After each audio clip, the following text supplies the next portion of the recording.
Hi guys, welcome to the first week of Bite Camp. This week we are going to discuss the anatomy of a bite, as this is the most important sales and marketing tool that we currently have on the platform. This is how you find new readers and how new readers find you. It's all based around truly the keywords. It's as simple as that. That's the very first thing that the majority of readers using our site are going to see, because they're coming to Book in Main and they're creating a search, which then populates bites. So today we're going to use our Mila Grayson account, which is a test account, and we are going to go over various ways in which you can really set yourself up for the best chance to capture the correct readers. So let's get started. When you log into Book in Main Bites, this is where you will land. It's on your Bites page. If you look up here to the top right, you see New Bite, New Post. In order to create a new bite, you simply click here, and this window opens up. So the very first thing that you see at the top is the bite title. The title is going to be something that should be short and sweet. We recommend not making your title all bold or using any types of anything distracting. Like, you want it to just be a beautiful experience, because as I said before, the very first thing that really draws a reader to your bite are the keywords. So nothing else should take away from that. We recommend looking within your bite and finding a simple phrase or a couple of words. Keep it short and simple. Too long titles don't make for a great, it doesn't look as great, is what I'm trying to say. So pick just something short and sweet. If we go back to Mila's Bites, you can see her published titles are, for the most part, pretty short and sweet. Quiet Mind, We're Going to Play a Game. Keep it simple. The next section is the bite itself. We recommend making sure that it's somewhere between 500 and 1,500 words, with the sweet spot being 1,200. If you're doing an exclusive chapter 1 reveal, that's awesome, because that will draw your readers in. But for a new reader, the sweet spot is anywhere truly from 1,000 to 1,500 words. 500 is a little too short. 1,500 is getting a little too long. So that's where the 1,200 comes into play. And that will periodically change, and we'll continue to, run the analytics on our end to see what works and what doesn't, and we'll make sure to share that with you within the Facebook group. So make sure, if you haven't already joined the Facebook group, there was a link to it in the very first email that was sent out. Join that group, and you will continue to get updated information about, the best lengths of bites. Some quick tips that we can tell you about picking your bite. We have authors who have said, they get really organized, and it helps. It, takes the time out of things. So when they have, their beta readers reading it, or some of them, it's their proofers or their editors, they ask them to mark several spots within the book that would be great excerpts. And they take them out and they put them into a Dropbox, and they have them labeled. They usually try to find one that's funny, one that's serious, one that is a little bit steamier. Just pick a plethora. A good number, or a good rule of thumb, is to pull anywhere from 3 to 6 excerpts per book and have them just sitting there. Our analytics show that readers who are sampling an author for the first time tend to read anywhere between 2 and 3 bites before they actually move on to the book page and then on to the retailer. All right, now let's talk image. So we've already created a bite title, we've dropped in our excerpt, and now we're going to pick a photo to attach to all of it. Keep in mind that the experience that we're trying to give readers is a beautiful, non-salesy experience. So you don't want to choose an image that has any text on it. This isn't a place to, have another teaser. There's a post option in which you can do that. You can do teasers on, any of your social media platforms, but to sell a bite, to really get a reader to decide to purchase it, you want it to be almost like that Instagram feel. The first thing that's going to draw them in, as I've said before, is the keywords. Next is going to be a short, sweet title and the image. So choose an image that portrays, what the theme is of the bite and the book in total. So no text. you have to own the image. So whether you download it from a site like Unsplash or you pay for it from a Deposit Photo or Shutterstock or perhaps even a photographer, you have to own the rights to your image. So those are some of the most important things. For the sake of uploading a photo, we have to have a title first here. So I'm just going to put, and then we're going to come over to this right-hand side and click Add Photo. And then choose File. Upload it, drag it to where you want. You have to scroll down because you do have to click a box stating that you own the photo.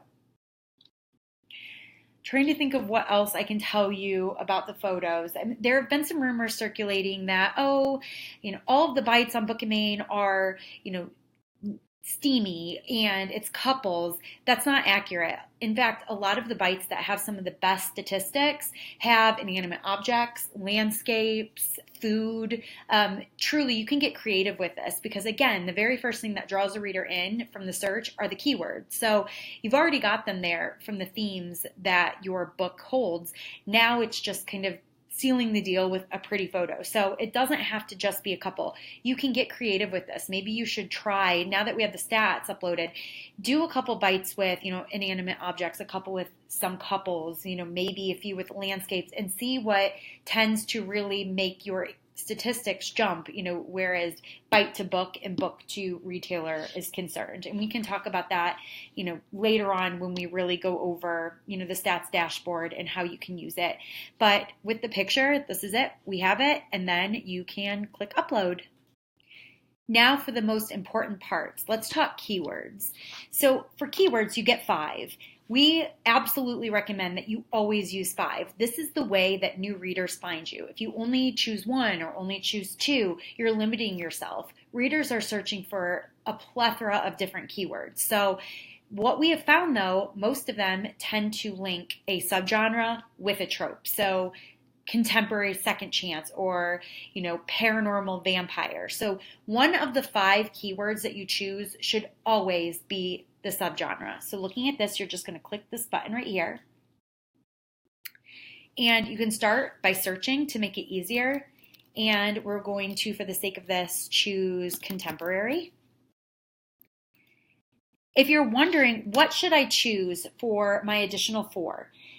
Take a look at think of your book as a whole. Think about the central themes that a reader can find. Is it, if it's contemporary, is it second chance? Is it enemies to lovers? Is it motorcycle? So MC. Think about what kind of reader are you trying to draw in? This is definitely a platform where you want the right reader to find you. And the best way to make that happen is by labeling your bites correctly. So let's say for the sake of this that, I know that about 10 different keywords would fit my book really well. So how do I limit, or how do I really narrow it down to the right one? My recommendation would be take a look at, what you're seeing on Facebook. What are a lot of readers talking about? Maybe even quicker, go to Amazon, look at the top, 100 books and look for, reoccurring themes or tropes. So if you're seeing that second chance, there are several second chance books within the top 100 and your book contains a really strong second chance theme, you want to make sure that you include that as one of your keywords. So second chance, second chance, we got that down here. Perhaps it's small town, so we've got that. And you get the point. So at this point, the most important thing is to pick 5, one of them being the subgenre and the rest of them being the most central themes to your book as a whole.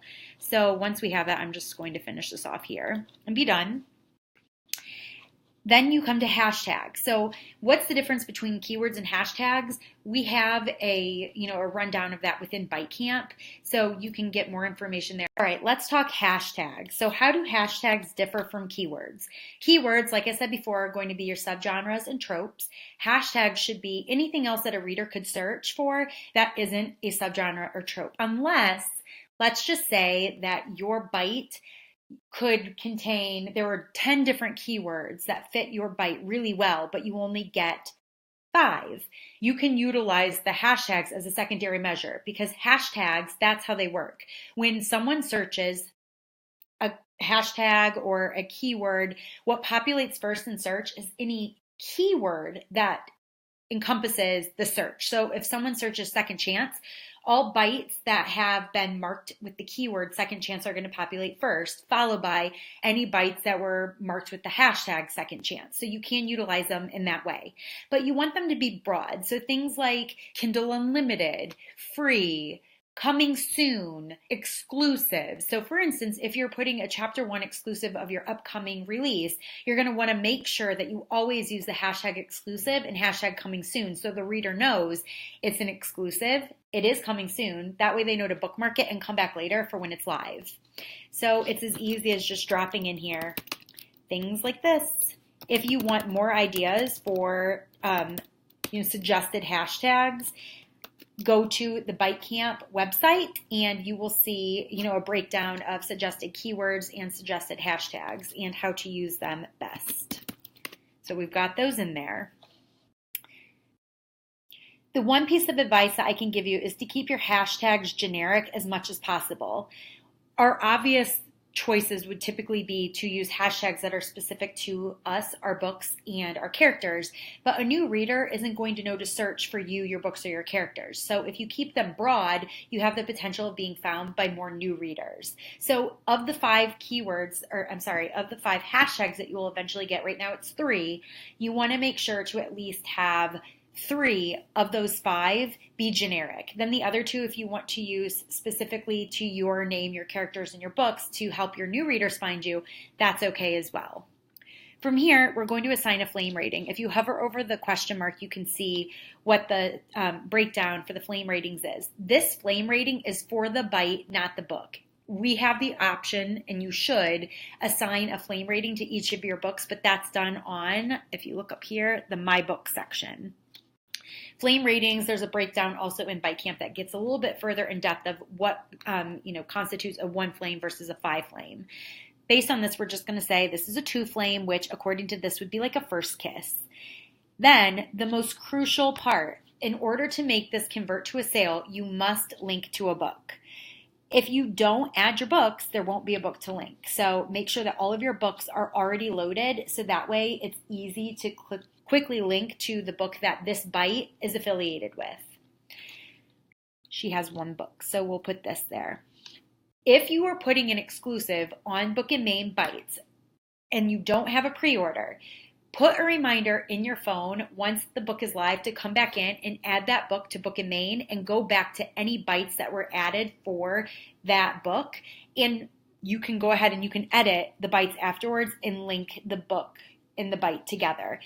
This is the easiest way to convert to a sale. If you don't have a book attached to your bite, there are going to be no actions that the reader can take. And I will tell you, readers aren't going to go searching. They'll just go on to the next bite. So always make sure that you link your bite to a book. If it's an exclusive, that's great. What ends up and happens, and the reason why it's so important that you have all of your books up and at least 1 bite per book loaded is because if a reader sees that particular bite that they liked is for a book coming soon, they're automatically going to go back while they're on your profile and look at what other bites and what other books you have, which is an easy conversion for your backlist.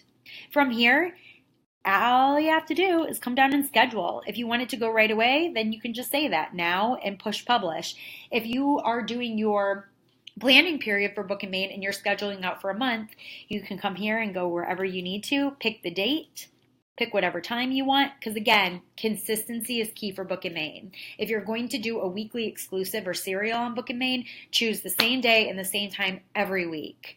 And then from here, you just push publish, which I'm not going to do, or else Mila will have a randomly put together bite on here, and it'll be done. The end product is going to be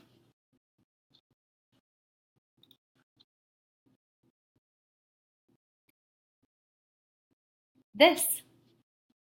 You have a pretty picture, a nice, quick introduction to it with the title, the bite itself, and then you can see on this particular one, this was a work in progress, and it was for a bedtime story, so she put in there, and then she has this, and that is it, guys. That is the bite. So your challenge for this week is to make sure that all of your books are loaded if you haven't already done so. Then from there, choose a bite for each book and get them loaded.